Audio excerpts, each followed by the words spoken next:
ओम शक्ति। जय मां नागेश्वरी। यदि कोई कर्ज में डूबे हैं, ऋण है और बहुत सारा कर्ज हो चुका है, कर्ज बढ़ता ही जा रहा है, तो आप करें गुरुवार के दिन कुछ उपाय बता रहे हैं, उसे आप करेंगे तो आपका जो कर्ज आदि है उसमें कुछ न कुछ आपको मुक्ति का मार्ग दिखेगा और भगवान की कृपा से, प्रभु की कृपा से आपका जो है समस्या का समाधान होगा। और इसमें है कि आप सच्ची श्रद्धा, भक्ति, विश्वास से करते रहेंगे इस परिहार पूजा को, तो आपका जो है समाधान हो जाएगा। गुरुवार के दिन संध्या काल के समय या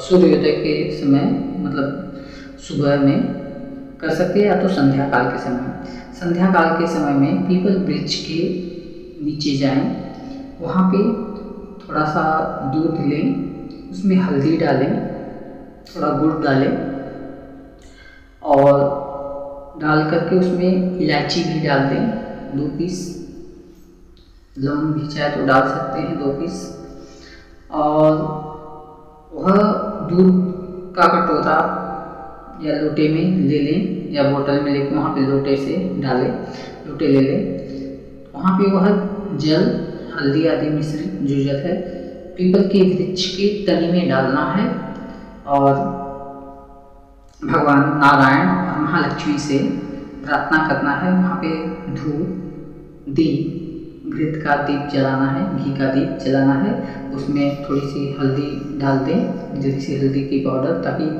बत्ती वगैरह पीला हो जाए, तो आप पहले ही उस बत्ती को पीला कर सकते हैं। तो गुरुवार के दिन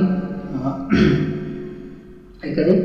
और चौमुखा दिया, दीप आप नया मिट्टी का लें या तो आटे का दीप बना सकते हैं, घर पे आटे का दीप बनाए, वो बहुत अच्छा रहेगा, क्योंकि दीप का जो आटा होगा उसे चींटियाँ वगैरह खा जाती हैं, कोई खाएगा उसका भी पुण्य आपको मिलेगा। तो आप आटे का दीप बना के चौमुखा दीप जलाएं और वहाँ पे भगवान नारायण से सच्ची श्रद्धा भक्ति से अपना जो भी कष्ट आदि है उनसे कहें और कहें कि हे ब्रह्मांड के महान्याय, हे लक्ष्मी नारायण, हमारी घोर दरिद्रता को दूर करें, हम ऋण तले दबे हुए हैं, हमें उस ऋण से मुक्त कराएं। हमसे जो अपराध हुए हैं, किन्हीं न किन्हीं कारणों के कारण हमें ऐसी समस्याओं का सामना करना पड़ रहा है, पर संत महात्माओं और गुरुजनों की आज्ञा, आदेश, कृपा से यह मार्ग मिला है। इस मार्ग से हम मुक्त होना चाहते हैं कर्ज से, ऋण से, और उनके इस विद्या और कहे अनुसार हम इस चीज़ को कर रहे हैं पूर्ण विश्वास से। हमें आप श्रद्धा भक्ति में हमारी और प्रवृत्ति हो, ऐसी आप कृपा करें और हमें ऋण कर्ज आदि से मुक्त करें, हमारा मार्ग दिखाएं। कहीं न कहीं से कोई न कोई मार्ग आप अवश्य ही निकालेंगे। हमारी जो सेवा है वो विफल नहीं होगी। आप अति करुणा दया के सागर हैं। हे लक्ष्मी नारायण, हमारा ऋण मुक्त हो, हम ऋण मुक्त हो जाएं, हम इस भार से मुक्त हो, हमें श्री की प्राप्ति हो, हमारा जो भी कर्ज आदि है उससे हमें मुक्त कर दें, कृपा करें। जो भी आपकी मन की इच्छा है, प्रार्थना है, आप लक्ष्मी नारायण से पीपल वृक्ष के समीप कहें और ऐसा आपको कंटिन्यू करते रहना है जब तक आपका ऋण चुकता ना हो जाए। आप हर गुरुवार ये आपको विधि करनी है, उसमें आपको ज़्यादा कुछ तो नहीं लगेगा। गुरुवार के दिन वही है। और चने का भोग के लिए आप चना और दूध ले लें, वो भी चाहे तो दूध में डालें, बाजू में वहाँ पे रख दें। ऐसे करते करते आपके ऋण अवश्य मुक्त हो जाएंगे। आप कोई न कोई प्रभु की कृपा से मार्ग मिलेगा। और यह इसे साधारण ना समझे, यह कारगर है और पूर्ण विश्वास से, श्रद्धा से आप इसको मान के अगर करेंगे कि ये करने से हमारा ऋण मुक्ति का मार्ग मिलेगा, हमारे कर्ज आदि जो बढ़ रही है उस बढ़ोतरी में कमी आएगी और हमें धीरे धीरे इस ऋण से हमें मुक्ति मिल जाएगी। तो आपको इसमें समाधान मिलेगा, आपके कष्ट दूर होंगे। बशर्ते आप उस पर पूर्ण विश्वास करके करें। और हम ये भी कहना चाहेंगे कि आजकल जो टोटके रहते हैं यूट्यूब पे, फेसबुक पे, सभी बहुत सारे टोटके हैं बताते करते, वो नहीं होते हैं। बहुत लोग कर चुके हैं, करते हैं, लेकिन वो कारगर नहीं होता है। क्यों नहीं होता, उसके पीछे का कारण है, क्योंकि हर कोई टोटका करेगा तो नहीं, उसका कर्म भाग्य भी उसे साथ देना चाहिए।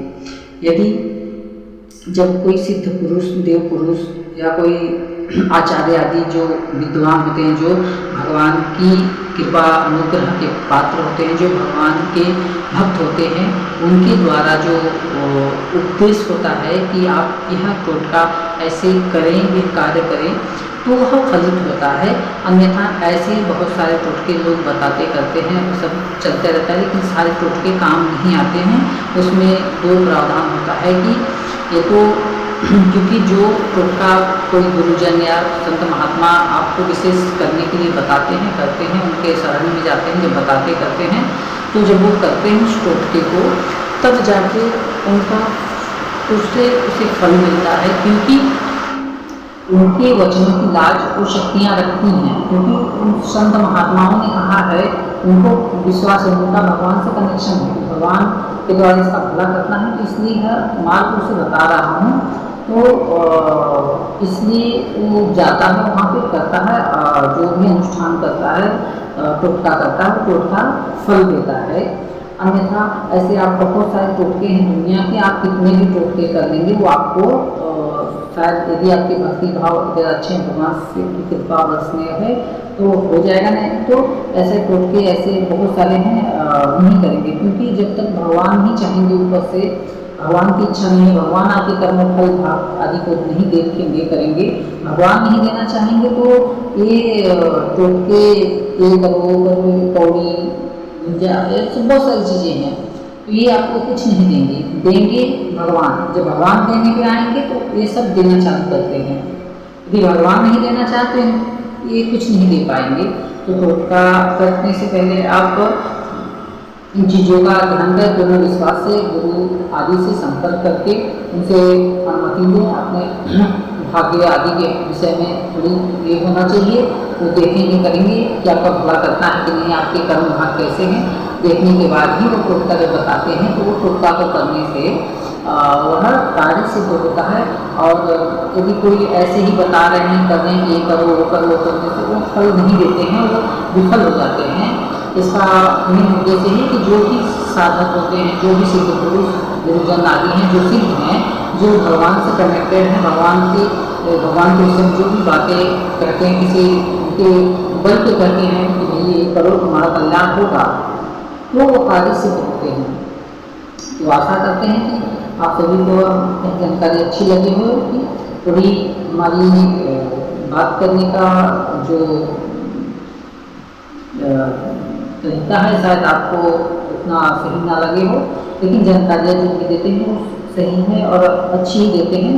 बशर्ते हमें उतना बोलने का शायद ये ना हो, तो उसके लिए क्षमा चाहते हैं, पर आप इसका उपयोग करें। भगवती की कृपा से, भगवान की कृपा से कल्याण होगा। ओम शक्ति, जय माँ नागेश्वरी, हर हर।